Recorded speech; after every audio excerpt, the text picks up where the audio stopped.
Hey guys, it's Warren here again with Copeland Small Engine Repair. Today I'm going to show you how to test a compression tester. You really need to test your gauges and compression tester once a week. You don't want to test somebody's equipment and say it's a chainsaw and you test it and it only has 80 pounds of compression and you tell the customer it's junk, and then a few days later you test something else and realize your compression tester was not accurate. So you need to make sure your compression tester is accurate. And talked to people online before. I'm in several Facebook pages and forums, and whenever I mention to somebody you really need to test your compression tester for accuracy, you'd be shocked at how many people say you can't test a compression tester. There's no way to test it for accuracy. There's nothing to compare it to. You know, it's just ridiculous. So I'm going to show you how to test a compression tester. Here's a standard compression tester. And the first thing you want to do is make sure the Schrader valve, the little valve inside here, and this connection up here, you want to make sure it holds pressure. You don't want it to leak. And, you know, instead of putting it on an engine, you can just take your blow nozzle from your compressor, stick it right up against this, and put some air pressure in it. And I just put 120 pounds of pressure in there, and just sit there and watch it for a minute and make sure it holds pressure. And this one's holding pressure, the needle's not going down, so I know my Schrader valve, the O-ring in this coupling, the gauge, everything is fine, it's holding pressure. Okay, so that tested the hose. So now we need to test the accuracy of this gauge. So I'm going to take this off. Most compression testers, it just snaps off like a regular air compressor coupling.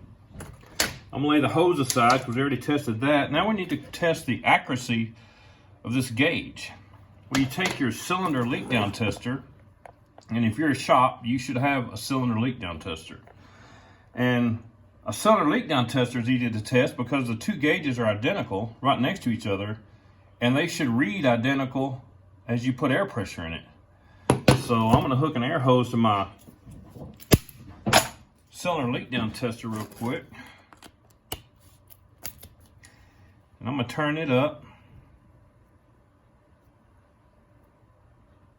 Watch my needles. And they are dead on accurate with each other. I mean, exactly. So I know these gauges are accurate. My cylinder leak down tester is good to go. So I want to test the accuracy of this gauge. Well, to do that, you need to make one of these. It's just two male air fittings screwed together on a little nipple. It's just the same on both ends. And I'm going to plug it, one end of it, into my cylinder leak down tester. And I'm going to put my gauge from my compression tester on the other end.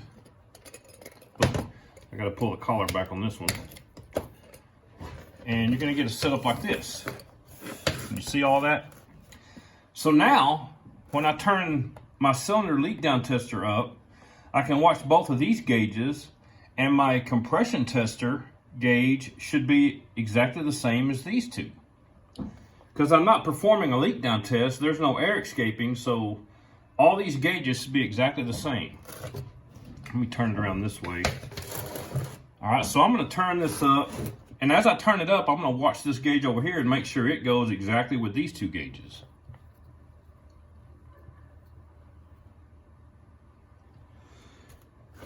And it's off. These two, no, it's right on the money. These two are right at 30 psi. And this one's right at, I don't know if you can see it, my gauge is kind of filthy, but it's a tiny bit over 30, and so are these. So they're all measuring exactly the same. I'm going to turn it up a little higher.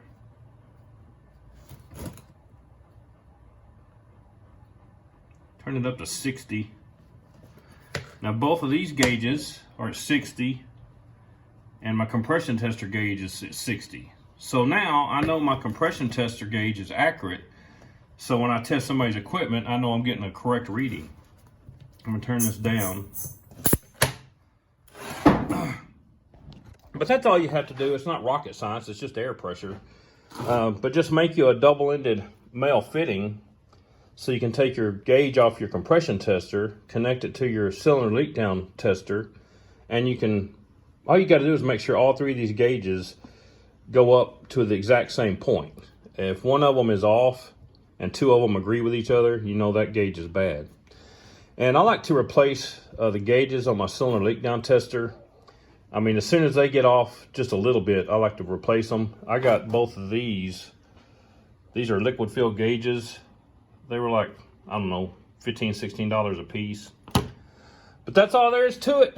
I got to get back to work. Catch me later.